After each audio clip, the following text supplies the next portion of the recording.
Boa noite, guerreiros de oração. Boa noite, grandes Boa noite, Romeu. irmãos e amigos. Boa noite. Sejam todos bem-vindos para esse momento especial, né? Obrigado. Hoje temos aqui uma convidada toda especial, que já está ali a postos, a nossa querida Shirley Quintana, com mais uma palestra muito interessante e importante sobre esse tema.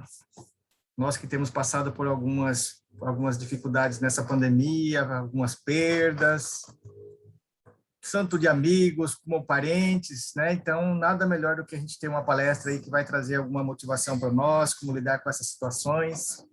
Aqui no grupo nós temos pessoas que estão lidando ainda, ou tentando lidar, ou aprendendo a lidar com essa situação de luto. Então, eu tenho certeza que nós seremos muito abençoados e agraciados com essa palestra. Vamos orar então ao nosso Deus? Oremos. Grande Deus e nosso Pai, estamos reunidos nessa tarde, Pai, mais uma vez, nessa tarde quase noite, iniciando mais um dia, parte escura dele.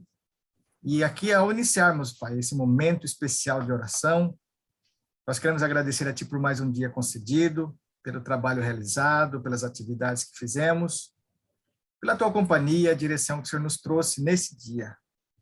E agora, Pai, nesse momento de reunião, onde estaremos ouvindo essa palestra, que o Senhor nos abençoe, nos ajude a compreender tudo aquilo que vai ser falado, use a irmã Shirley mais uma vez, para que ela possa trazer uma mensagem que venha falar ao nosso coração. Nós entregamos nossa vida em Tuas mãos, de cada um que aqui estamos participando e também da nossa família, em nome do Senhor Jesus. Amém. Amém. Muito bem, queridos. A irmã Shirley, ela aceitou de bom grado, né? Ela já falou para mim, ó, já está preparada. Eu falei, então é hoje.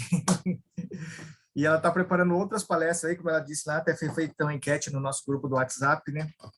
Para ver o que vocês gostariam que ela trouxesse aí nas próximas palestras que ela vai preparar. Shirley, o momento é seu, que Deus te abençoe mais uma vez, querida. Obrigada. Boa noite a todos. Boa noite, Shirley. É um prazer muito grande. Eu vi aqui a Isabel, que é minha amiga, e outros convidados aí, que seja uma bênção para a gente essa mensagem. O título que eu escolhi para falar hoje é Luto, resgate a qualidade de vida de quem passou por uma grande perda. Eu gostaria de convidar vocês a uma reflexão acerca desse tema. É um tema tão complexo, devido às diferenças culturais que existem no mundo e a singularidade em lidar com a dor por cada ser humano. Quando nós perdemos algo muito significativo na nossa vida, ou alguém que é importante e querido para nós, a resposta para esse rompimento desse vínculo e a adaptação a uma nova vida é o que nós chamamos de luto. O luto, ele ocorre após uma perda significativa, pode ser a perda para a morte de uma pessoa querida, ou a perda de algo importante para a pessoa. Por exemplo, a perda de um emprego pode levar ao luto. A aposentadoria, onde a pessoa vai perder aquela rotina de ir e vir para o trabalho e o convívio diário com os colegas. O fim do curso da faculdade, a perda de um animalzinho de estimação, a perda de um relacionamento de namoro, o divórcio ou separação em vida. Esses lutos por algo importante, eles são denominados luto não reconhecido, ou, como é o caso do divórcio, né? Ele é chamado luto socialmente não aceito. A dor intensa que a perda importante provoca na pessoa, às vezes, ele pode levar ao luto complicado ou luto patológico, como era chamado até um tempo atrás.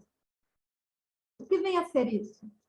É quando o processo de luto ele se dá de forma mais intensa e mais duradoura que o esperado, não que haja um tempo que a gente consiga mensurar, a gente não tem como dizer, vai durar um mês, 2 meses ou um ano, porque cada um tem o seu tempo, a sua história de vida, a sua experiência e a sua forma singular de responder às situações difíceis da vida.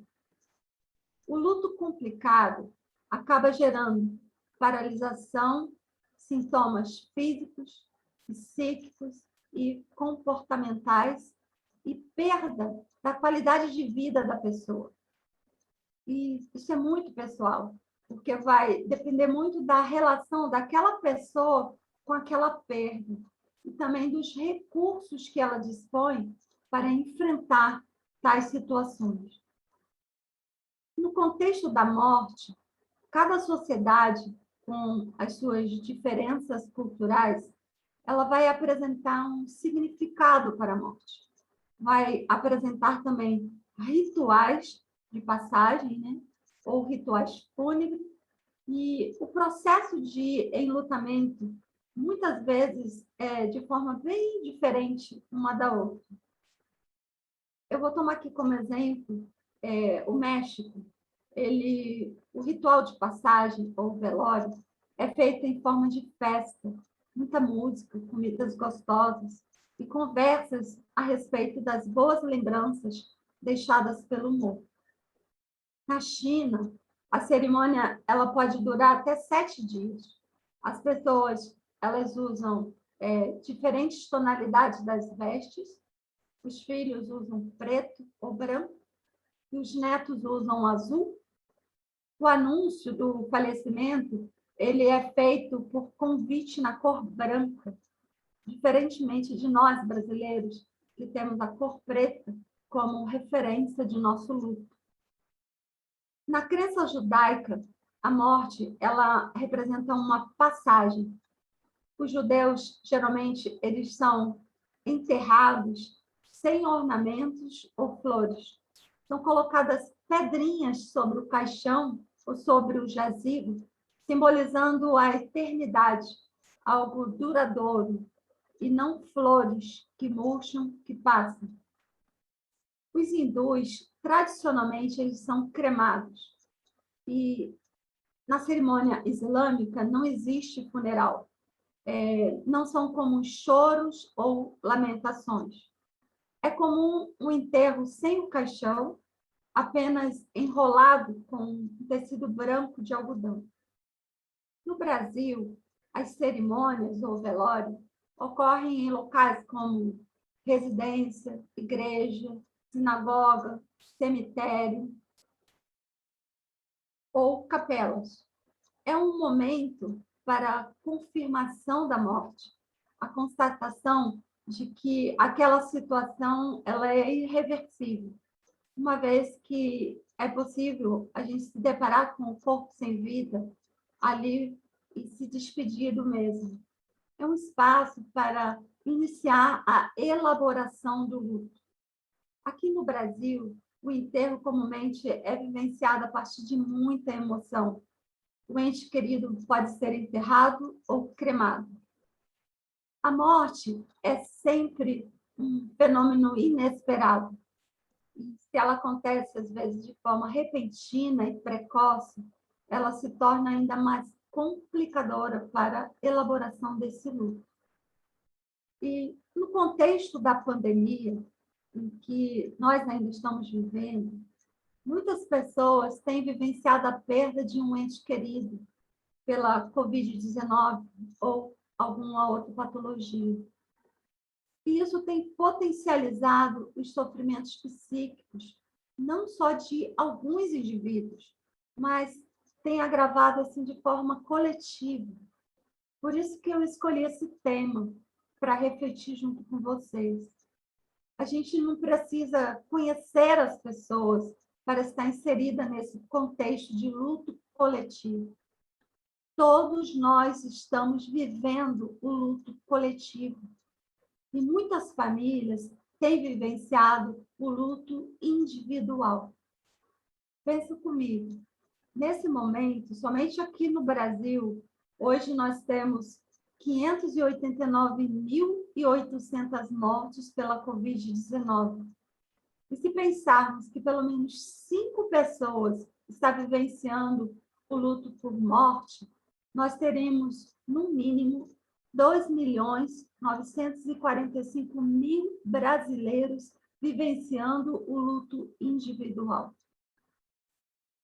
A diferença do luto coletivo para o luto individual é que no individual ele chega bem mais perto da nossa experiência.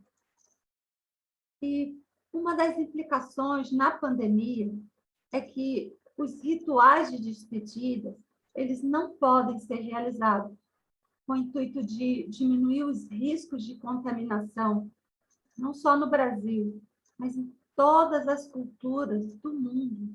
Tem sido forçado o redesenhar e o ressignificar os ritos em torno da morte. Agora, por que eu estou falando sobre ritos de despedida? Porque os rituais de despedida, eles fazem parte das ações integradoras e organizadoras para o processo da elaboração do luto. E se isso não é realizado, aumenta muito a possibilidade para o desenvolvimento de um luto complicado ou patológico, como eu defini assim. Mas vocês podem estar perguntando assim, o que significa elaboração do luto? E por que é importante nós abordarmos esse tema? O luto, ele é um processo extremamente doloroso e chega a beirar o insuportável, mas tem muito a nos ensinar. É através do luto que é possível encontrar recursos de enfrentamento que auxiliam a pessoa ao longo desse processo, né, pelo tempo que for necessário. Elaborar o luto é aprender a viver sem a pessoa querida.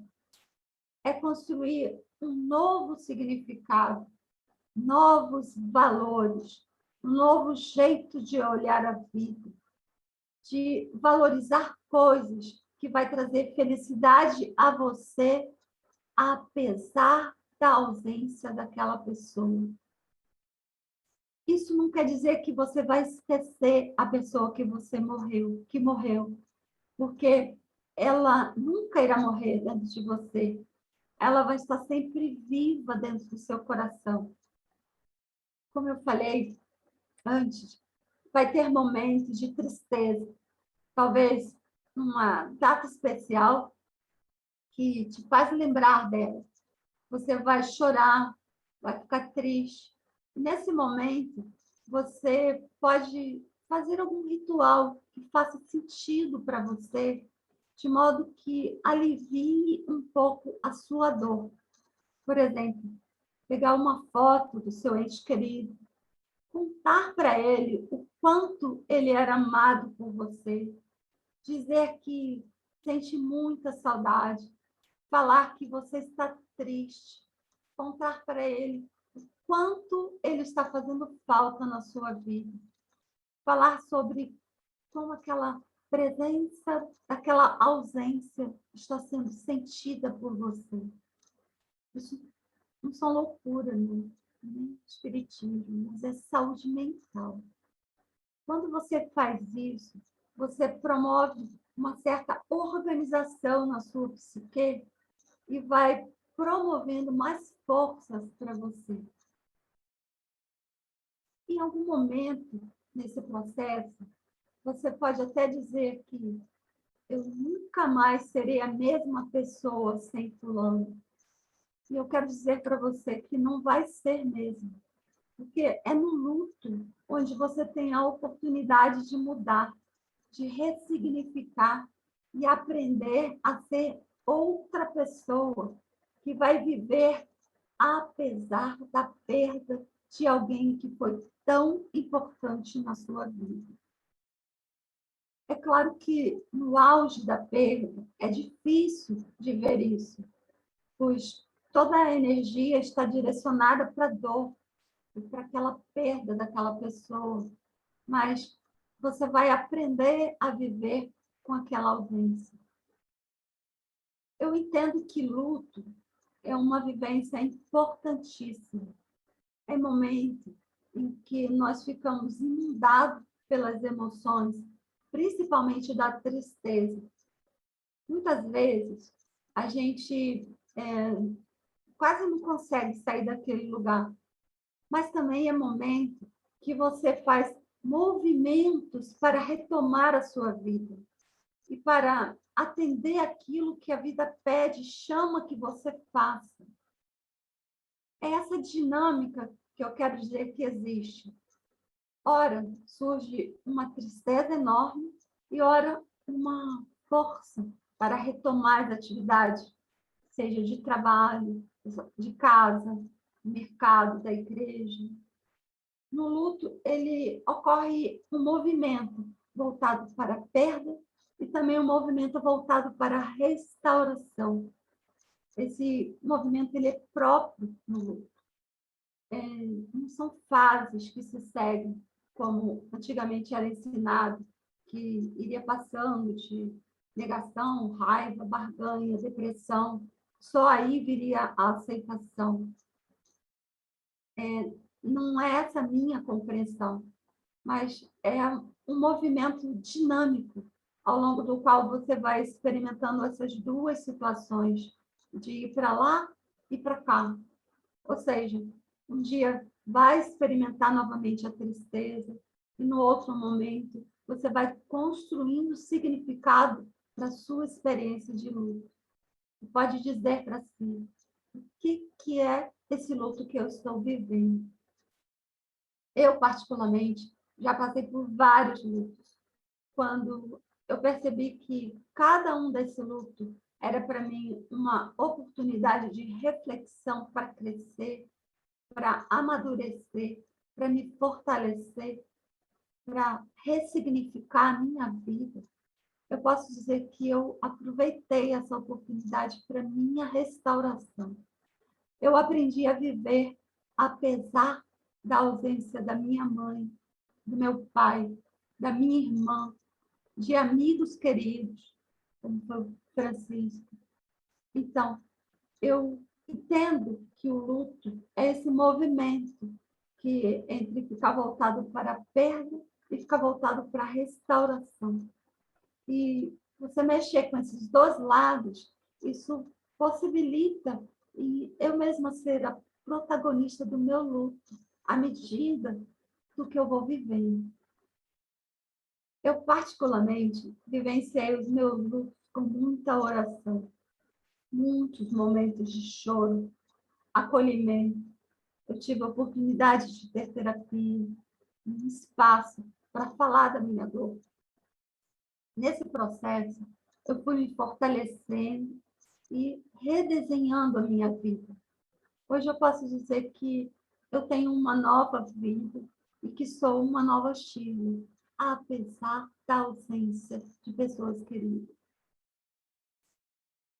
É muito necessário que o enlutado ele compartilhe aquilo que está sentindo.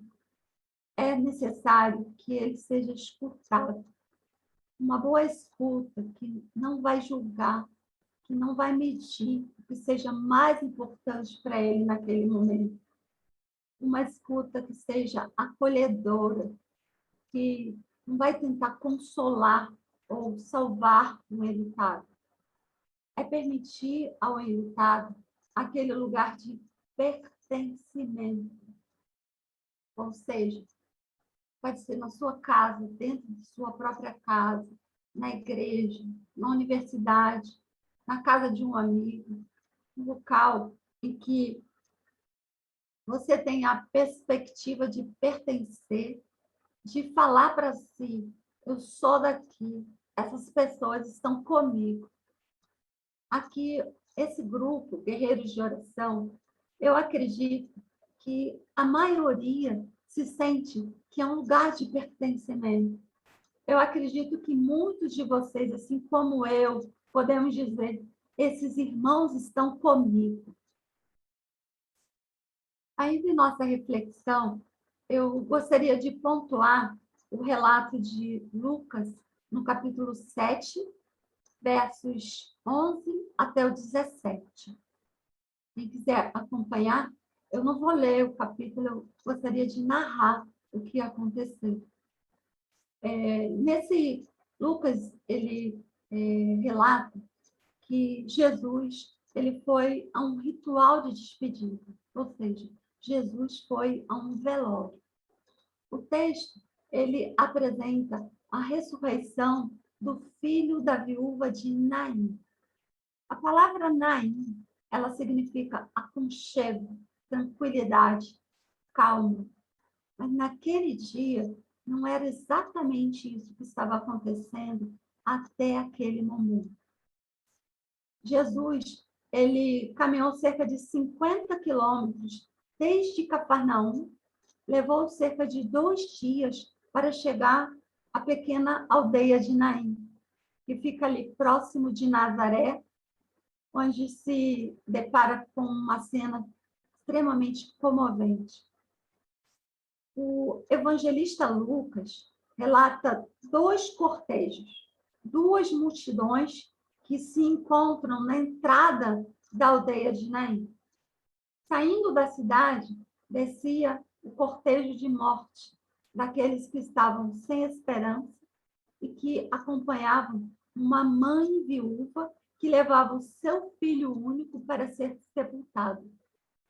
Do outro lado, o cortejo da vida, que entra na cidade, Jesus, acompanhado de seus discípulos e uma grande multidão. Na cena descrita por Lucas, aparece ali uma mulher, mãe e viúva. Naquele tempo, a situação social como mulher viúva era muito difícil. Falecido o marido, ela ficava sobre a proteção dos filhos. E se não tivesse filho, ela ficava à mercê da própria sorte. Ela já passara pelo luto, porque perderam seu marido. Nós não sabemos há quanto tempo ela passou por esse luto da perda do marido. E agora ela perde o seu único filho. Outro momento de luto. A pior dor que o ser humano pode sentir é a dor da perda pela morte. Nós temos estudos que afirmam que, dentre os lutos, o pior é de uma mãe enterrar o seu filho. O filho, ele é uma extensão do seu corpo, seja ele gerado no seu ventre ou no seu coração. É uma parte da mãe que é arrancada estupidamente pela morte e que provoca uma ferida sangrenta na alma de uma mãe. Me fez lembrar de uma mensagem de uma de nossas irmãs que descreveu que a sua alma estava sangrando. Exatamente isso. Além do que, geralmente, a mãe muitas vezes se sente culpada, se sente, muitas vezes, assim, fracassada como mãe. Deixa eu explicar. Ela se sente, às vezes, que não protegera suficientemente o filho. O luto e a culpa, eles geralmente são dores que se misturam. Agora, essa mãe, ela dependia da boa vontade dos seus vizinhos ou de familiares. Essa mulher, ela estava em meio a uma multidão, mas estava se sentindo extremamente sozinha no mundo. Ela estava indo para enterrar a sua esperança, a sua razão de viver. Lucas, ele não menciona o nome dessa mãe. Ele apenas disse que era uma mãe e ele não fala não cita nenhuma palavra dessa mãe, porque as lágrimas estavam falando tudo por ela. A dor ela chega até o coração de Jesus, que é o Senhor da vida. Lucas relata que Jesus olha, contempla a situação de sofrimento e presta atenção na mãe viúva em completo sentimento de desamparo. Jesus, ele não é insensível e indiferente à dor humana. Jesus, ele não passa de lado, ele não se afasta. Ele vê a minha angústia e ele vê a sua angústia. É curioso que nesse relato, ninguém pede ajuda de Jesus. O seu olhar é cheio de ternura, movido de compaixão. Ele sente tocado por aquela situação e toma a iniciativa diante das lágrimas de tristeza daquela mãe. Jesus, ele é puro, é perfeito, é rico em amor e ele se compadece do sofrimento dos seus filhos. Vocês lembram que Êxodo 3, capítulo 3, versos 7 a 8, a gente lê ali que eu vi a aflição do meu povo, ouvi os seus clamores, eu conheço os seus sofrimentos e eu desci para libertar. Jesus, ele se dirige à mulher que chorava e ele diz apenas 2 palavras: não chores. Ellen White relata que Jesus falou com um tom muito carinhoso quando ele falou com ela essas 2 palavras. Eu fiquei meditando um pouco sobre essa resposta de Jesus.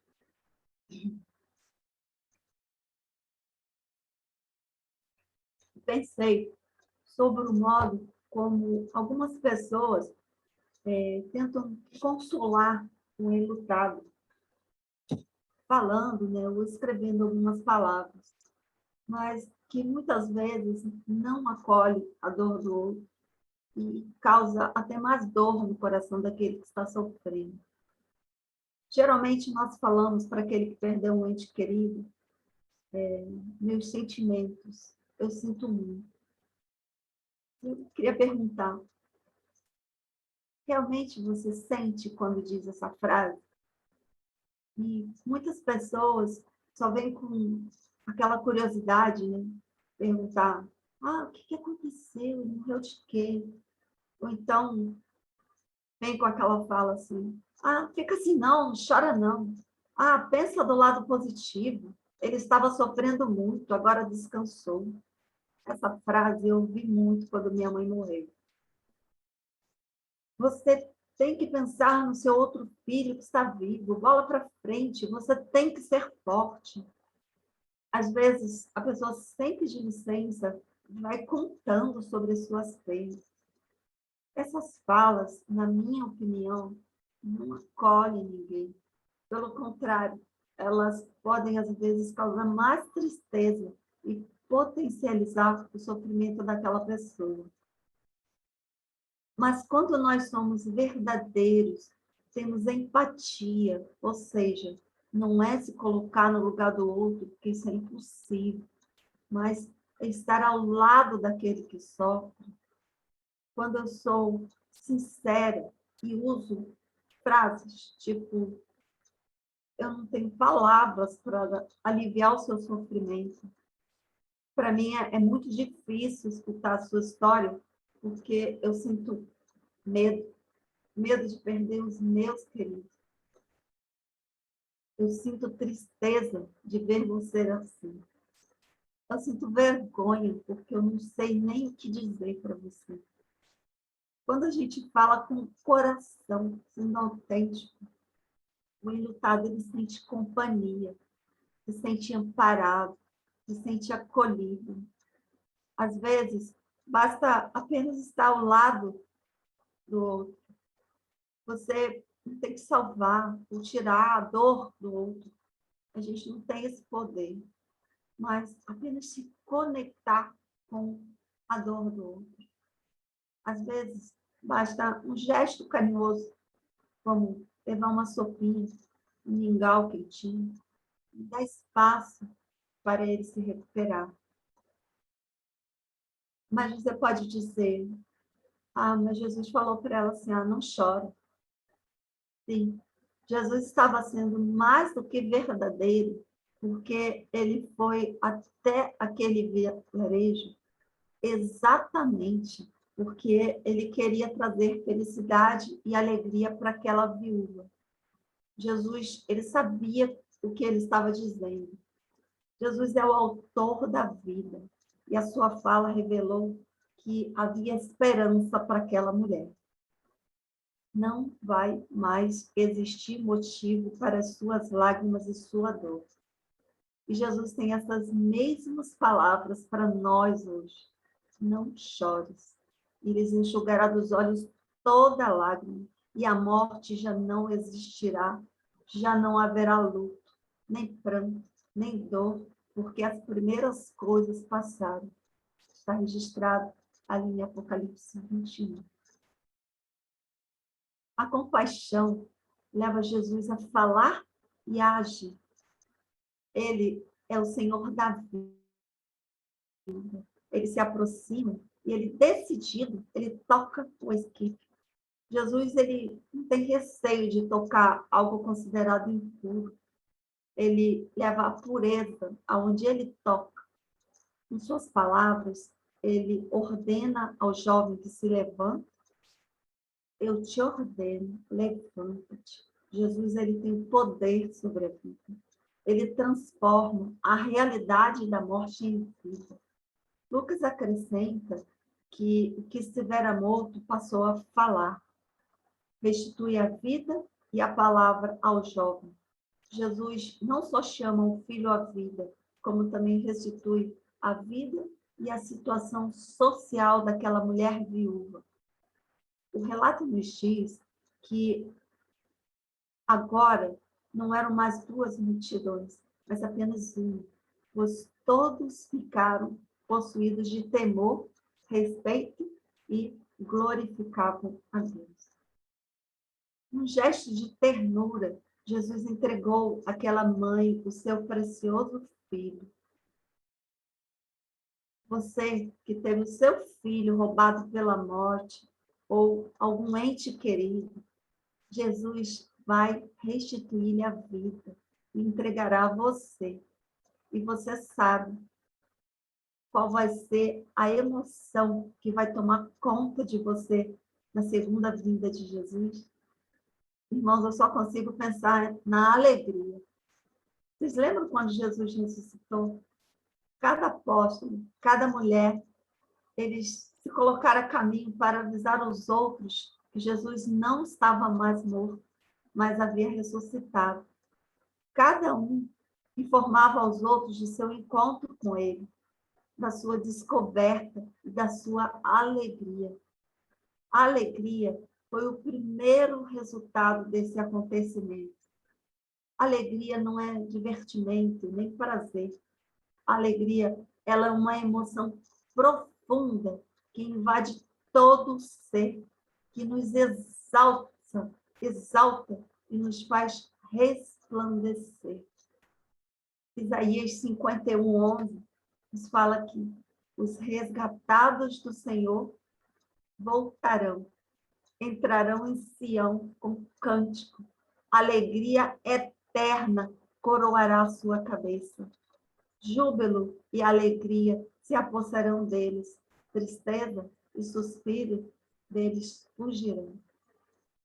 Que Deus abençoe a você e conforte o seu coração enlutado. Seja qual foi a perda que você tem, de algo ou de alguém que você amava muito. Eu queria orar agora com vocês.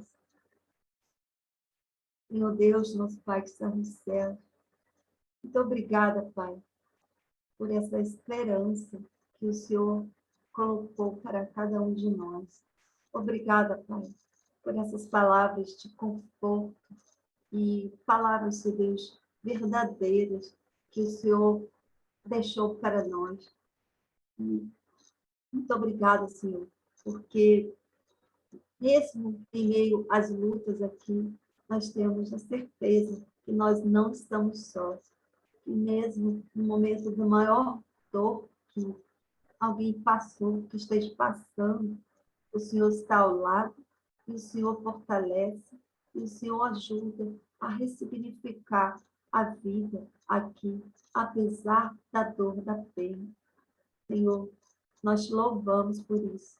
Queremos te agradecer por esse momento de reflexão aqui em torno desse tema. Que o Senhor possa abençoar ricamente a cada um dos ouvintes, a cada pessoa querida que está aqui nesse momento, Senhor Deus, de louvor e adoração ao teu nome. Obrigada, Senhor, por tudo. Que Jesus possa voltar logo. Em nome de Jesus. Amém, Senhor. Amém. Amém. Amém, amém. Irmã Shirley, muito Amém. mais uma vez por Amém. por essa palestra, por essas palavras que nos trazem conforto, nos trazem esperança. Eu vou falar para vocês, eu fiquei triste por uma coisa só. Eu queria que isso acontecesse hoje. Jesus voltasse hoje para trazer a alegria eterna para cada um de nós. Eu sei aqui, eu estou vendo alguns rostinhos aí, né, que estão um misto de alegria e um misto de tristeza, né? Alegria por ter a esperança reacendida no coração. E a tristeza por ter revisto aí na sua mente aquele momento triste onde você teve essa perda. Mas o que importa é que a gente termina esse momento com uma grande esperança de saber como Jesus fez com aquela viúva de Naim. Está ansioso para fazer com cada um de nós. Cada um de nós, todos nós tivemos nossas perdas, não é? Eu também já perdi minha mamãe, eu perdi um cunhado mais recente, eu perdi meu pai. Sei que cada um de nós tivemos as nossas perdas, mas nós temos uma esperança, queridos. E essa esperança não é apenas uma esperança, nós temos uma certeza que o nosso Senhor vai voltar para restaurar a paz no nosso coração, trazendo consigo aqueles queridos que se foram. Essa é a promessa que está para nós lá em 1 Tessalonicenses capítulo 4, né? Todos aqueles que estão dormindo no Senhor, um dia vão ressuscitar. Oh, glória, né? O pastor Edson estivesse aqui, ele ia falar, oh, glória! E essa é uma glória de fato. Uma glória verdadeira. Que Deus abençoe a todos nós. Obrigado, Shirley, mais uma vez. Já vai preparando a próxima, tá, Shirley? Vê lá as enquetes lá, o que o pessoal está querendo ouvir aí, estão precisando de ajuda. E a Shirley vai trazer mais mensagens para nós, assim, poderosas, que vão trazer esse ânimo, essa força, esse alento para cada coração aqui que precisa, ok? Vamos orar, então. É o momento, então, que nós vamos fazer nossos pedidos e agradecimentos.